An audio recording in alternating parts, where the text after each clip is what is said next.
കിടങ്ങൂർ പഞ്ചായത്തിലെ 15-ാം വാർഡിൽ KP ജോയി റോഡിലൂടെ വലിയ വാഹനങ്ങൾ സഞ്ചരിക്കുന്നത് നിരോധിച്ച പഞ്ചായത്ത് തീരുമാനം ലംഘിക്കാൻ ചിലർ ശ്രമം നടത്തുന്നതായി ആക്ഷേപം.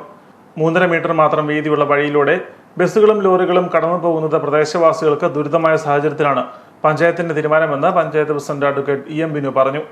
പഞ്ചായത്തിന്റെ വകയായി സ്ഥാപിച്ച കാലുകളും അതുപോലെ ഭാരവാഹനങ്ങൾ നിരോധിച്ചുകൊണ്ടുള്ള ബോർഡും ഇന്നലെ രാത്രി 7:15 നമ്മുടെ ഷിനോ ബേബിയുടെ നേതൃത്വത്തിൽ ഉള്ള ഒരുപറ്റം സംഘം, പാലക്കാട് ബസ് ഓടിക്കുന്ന ഡ്രൈവർമാർ ഉൾപ്പെടെയുള്ള ഒരുപറ്റം സംഘം 8ഓളം വരുന്ന ആളുകൾ, അതോടൊപ്പം തന്നെ JCBയുമായി വന്ന ഈ കാലുകൾ പൊളിച്ചു മാറ്റുകയും ഇതിലെ ബസ് കടന്നു പോവുകയും ചെയ്ത ഒരു സാഹചര്യമാണ് ഉണ്ടായത്.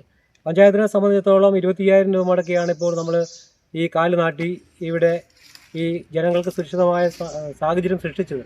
ആ സാഹചര്യത്തിന് വിരുദ്ധമായി ഈ സാമൂഹ്യ വിരുദ്ധരായ ആളുകൾ പഞ്ചായത്തിൻ്റെ പൊതുമുതൽ നശിപ്പിക്കുക എന്ന ലക്ഷ്യത്തോടു കൂടി ഇവിടെ സ്ഥാപിച്ച ബോർഡും അതോടൊപ്പം തന്നെ കാലുകളും നശിപ്പിച്ചിരിക്കുകയാണ്.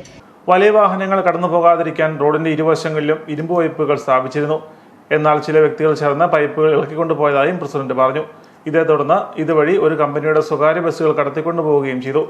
പൊതുമുതൽ മോഷ്ടിച്ച് കടത്തിക്കൊണ്ടുപോയവർക്കെതിരെയും പഞ്ചായത്ത് തീരുമാനം ലംഘിച്ച് ഇതുവഴി കടന്നുപോയ ബസിന്റെ ഉടമകൾക്കെതിരെയും നടപടി ആവശ്യപ്പെട്ട് പോലീസ് സ്റ്റേഷനിൽ പരാതി നൽകിയതായും പഞ്ചായത്ത് പ്രസിഡന്റ് പറഞ്ഞു.